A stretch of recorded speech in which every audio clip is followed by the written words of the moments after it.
നമസ്കാരം. CPI ബിനോയ് വിശ്വത്തിനെതിരെ പടപ്പുറപ്പാട്. പാർട്ടിയെ സംബന്ധിച്ച ഉത്തരവാദിത്വം ബിനോയ് വിശ്വം കാണിക്കുന്നില്ലെന്നും അതേസമയം സ്വന്തം ഇമേജ് മാത്രമാണ് അദ്ദേഹം ഉന്നം വെക്കുന്നതെന്നുമാണ് വിമർശനം. സ്ഥാന സെക്രട്ടറി ബിനോയ് വിശ്വത്തിനെതിരായ മുതിർന്ന നേതാക്കളുടെ സംഭാഷണം ചോർന്ന വിഷയം CPI സംസ്ഥാന എക്സിക്യൂട്ടീവ് ചർച്ച ചെയ്യും. സംഭാഷണത്തിൽ ഉൾപ്പെട്ട നേതാക്കളുടെ വിശദീകരണത്തിന്റെ അടിസ്ഥാനത്തിൽ ചർച്ച നടത്തി തുടർ നടപടി തീരുമാനിക്കാനാണ് നേതൃതലത്തിലെ ധാരണ. പാർട്ടി സെക്രട്ടറിയെ അധിക്ഷേപിക്കുന്ന തരത്തിലുള്ള സംഭാഷണം ചോർന്ന് മാധ്യമങ്ങളിലെത്തി ചർച്ചയായത് CPIക്ക് വലിയ നാണക്കേടാണ് ഉണ്ടാക്കിയിരിക്കുന്നത്. ഈ സാഹചര്യത്തിലാണ് വിഷയം ചർച്ച ചെയ്ത് നടപടി സ്വീകരിക്കാൻ ഒരുങ്ങുന്നത്. അതിനു മുമ്പ് സംഭവത്തിൽ വിശദീകരണം നൽകണമെന്ന് സംഭാഷണത്തിൽ ഉൾപ്പെട്ട സംസ്ഥാന എക്സിക്യൂട്ടീവ് അംഗം കമല സദാനന്ദനോടും എറണാകുളം ജില്ലാ സെക്രട്ടറി KM ദിനകരനോടും ആവശ്യപ്പെട്ടിട്ടുണ്ട്. സംഭവത്തിൽ ഖേദം പ്രകടിപ്പിച്ചുകൊണ്ടാണ് ഇരു നേതാക്കളും കാരണം കാണിക്കൽ നോട്ടീസിന് മറുപടി നൽകിയിരിക്കുന്നത്. KM ദിനകരൻ സംസ്ഥാന സെക്രട്ടറി ബിനോയ് വിശ്വത്തെ നേരിട്ട് വിളിച്ചും ഖേദപ്രകടനം നടത്തിയിട്ടുണ്ട്.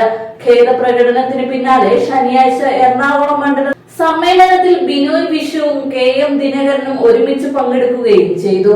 ഇതേ വേദിയിൽ കമല സദാനന്ദനും ഉണ്ടായിരുന്നു.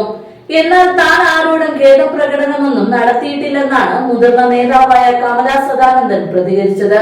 സംഭാഷണത്തിൽ ഉൾപ്പെട്ട നേതാക്കളിൽ നിന്ന് ഖേദപ്രകടനം ഉണ്ടായെന്ന് സ്വീകരിക്കാൻ ബിനോയ് വിശ്വവും കൂട്ടാക്കിയിട്ടില്ല. നേതാക്കളുടെ വിശദീകരണം സംസ്ഥാന എക്സിക്യൂട്ടീവ് ചർച്ച ചെയ്യാനിരിക്കെ അതേപറ്റി സംസ്ഥാന സെക്രട്ടറി തന്നെ പ്രതികരണം നടത്തുന്നത് ഉചിതമല്ലെന്നത് കൊണ്ടാണ് ബിനോയ് വിശ്വം ഖേദപ്രകടനം സ്വീകരിക്കാൻ മുതിരാതിരുന്നതെന്നാണ് സൂചന.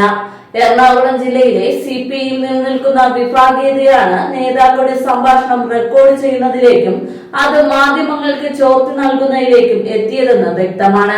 കമല സദാനന്ദനും KM ദിനകരനും മറ്റൊരു നേതാവും ഒന്നിച്ച് കാറിൽ യാത്ര ചെയ്യുമ്പോൾ നടന്ന സംസാരമാണ് റെക്കോർഡ് ചെയ്യപ്പെട്ടത്. സംഭാഷണത്തിന് മുമ്പ് കമല സദാനന്ദന് വന്ന ഫോൺ കോൾ സംഭാഷണത്തിന് ശേഷം അവർ കട്ട് ചെയ്യാൻ വിട്ടുപോയപ്പോൾ മറുതലയ്ക്കുള്ളയാൾ ബാക്കി സംഭാഷണം റെക്കോർഡ് ചെയ്തു എന്നാണ് സംശയിക്കുന്നത്. അല്ലെങ്കിൽ നേതാക്കൾ സഞ്ചരിച്ച കാറിൽ സംഭാഷണം റെക്കോർഡ് ചെയ്യാനുള്ള സംവിധാനം ഉണ്ടായിരുന്നു എന്നും സംശയിക്കുന്നുണ്ട്. ജില്ലയിലെ സംഘടനാ വിഷയങ്ങളിൽ ചേരിതിരിവ് മൂർച്ഛിക്കുകയും ദേവസ്വം ബോർഡ് അംഗം ഉൾപ്പെടെയുള്ളവർക്കെതിരെ നടപടി ഉണ്ടാവുകയും ചെയ്തിരുന്നു. നടപടിക്കെതിരായ നേതാക്കളാണ് സംഭാഷണം റെക്കോർഡ് ചെയ്യുകയും മാധ്യമങ്ങൾക്ക് ചോർത്തി കൊടുക്കുകയും ചെയ്തതെന്നാണ് ആക്ഷേപം. ഈ രാജുവിന്റെ നിര്യാണവുമായി ബന്ധപ്പെട്ടുണ്ടായ വിവാദങ്ങളുടെ പേരിൽ സംസ്ഥാന കൗൺസിൽ അംഗം ഉൾപ്പെടെ 6 പേർക്കെതിരെ നടപടിയെടുക്കാൻ ധാരണയായിരിക്കെയാണ് സംസ്ഥാന സെക്രട്ടറിക്കെതിരായ സംഭാഷണവും ചോർന്നത്. എറണാകുളത്തെ നേതാക്കളുടെ സംഭാഷണം ചോർന്ന് പുറത്തെത്തി വിവാദമായെങ്കിലും സംസ്ഥാന സെക്രട്ടറി ബിനോയ് വിശ്വത്തിനെതിരെ CPI സംസ്ഥാന ഘടകത്തിൽ അതൃപ്തി പുകയുന്നുണ്ട് എന്നത് വസ്തുതയാണ്. സംഘടനാ രീതികൾ അറിയാത്തതും തീരുമാനങ്ങൾ നടപ്പിലാക്കാൻ കഴിവ് പ്രകടിപ്പിക്കാത്തതും പാർട്ടിയുടെ വ്യക്തിരഹിത രാഷ്ട്രീയ ലൈൻ ഉയർത്തിപ്പിടിക്കുന്നതിൽ വരുത്തുന്ന വീഴ്ചകളാണ് സെക്രട്ടറി സ്ഥാനത്തെത്തി ചുരുങ്ങിയ കാലത്തിനുള്ളിൽ തന്നെ ബിനോയ് വിശ്വത്തെ അപ്രിയനാക്കിയത്. എല്ലാവരെയും സംശയത്തോടെ വീക്ഷിക്കുന്ന ബിനോയ് വിശ്വത്തെ സവിശേഷ സ്വഭാവം അടുപ്പമുള്ളവരെ പോലും അദ്ദേഹത്തിൽ നിന്ന് അകറ്റി.